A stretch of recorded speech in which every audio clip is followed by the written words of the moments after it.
Dan Bapa dan Putra dan Roh Kudus. Amin. Allah yang penuh kasih, kami bersyukur bahwa Kau beri Roh Kudus, Roh penghibur, Roh kebenaran yang berasal dari Allah sendiri. Karena kepulangan Kristus kembali kepada yang mengutus. Untuk kami mengalami dan menyadari bantuan Roh penghibur ini dalam hidup kami. Terpujilah namamu kini dan sepanjang segala masa. Amin. Para saudaraku terkasih dalam Kristus, sekali lagi kita diingatkan, diteguhkan dan dikuatkan bahwa kembalinya Tuhan Yesus kepada yang mengutus, yaitu kepada Bapa, tidak berarti kita akan menjadi kesepian, tidak berarti kita akan menjadi yatim piatu.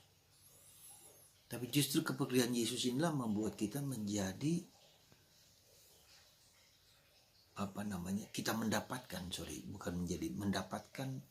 anugerah yang tidak kalah pentingnya selain Yesus adalah Roh Kudus, Roh penghibur, Roh yang menguatkan, Roh yang mencerahkan, Roh yang membebaskan, Roh yang membuka dosa itu apa, Roh yang menyatakan kebenaran itu apa, Roh yang menyatakan penghakiman atas orang-orang yang tidak percaya.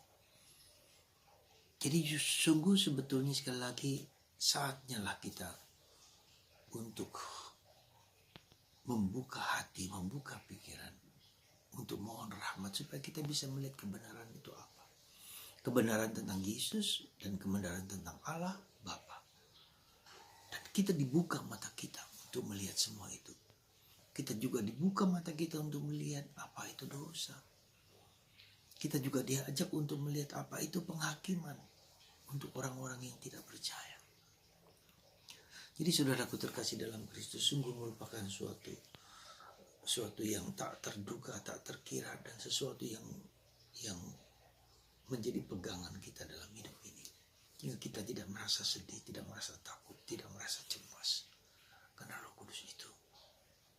Maka mari saudaraku, semoga kita semua hari ini, saat ini, detik ini, saat-saat sekarang ini lebih memasuki misteri kerahiman ilahi, misteri kebaikan Tuhan, misteri cinta kasih Tuhan yang mau memberikan segala-galanya, keterbukaan mata batin kita, pikiran kita, pencerahan, Roh Kudus, Roh penghibur, Roh kebenaran. Dalam Roh itulah ada pengetahuan, dalam Roh itulah ada kebijaksanaan, dalam Roh itulah adalah Roh keberanian. Seperti dalam bacaan pertama hari ini, Tuhan membuka mata orang yang menghukum Paulus, memenjarakan Paulus, dan terjadi mujizat di mana Paulus bisa keluar dari penjara yang sangat ketat itu. Kadang-kala Tuhan mau menunjukkan dirinya sendiri ketika kita manusia yang mewartakan tak lagi mampu untuk menyatakan kebenaran. Disitulah mujizat terjadi. Mujizat Tuhan. Sehingga Paulus menunjukkan kepada kepala penjaga itu akan kebenaran, kemuliaan. Bahwa Tuhan sungguh memberikan yang terbaik bagi kita. Menunjukkan rahmat yang tak terduga dengan kita. Maka kita bersandar tidak hanya kekuatan kita sendiri. Ketika kita tidak mampu, kita mempersembahkan semua kepada kehendak Allah.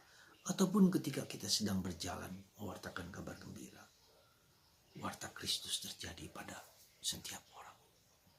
Dan mereka dapat melihat ini bukan saja kerja kita manusia, tapi kerja Tuhan. Mujizat terjadi ketika kita mempersembahkan diri kita kepada Tuhan. Terima kasih Tuhan Yesus. Biarlah Engkau sendiri yang menyatakan kuasa-Mu di hadapan semua bangsa, semua orang. Ketika mereka menolak, maka kita mengizinkan Tuhan sendiri yang bekerja bagi hidup kita. Tuhan memberkati Anda dan saya, sehingga kuasa Allah lebih nyata karena karya Tuhan sungguh luar biasa. Tuhan memberkati kita semua. Bapa, Putra,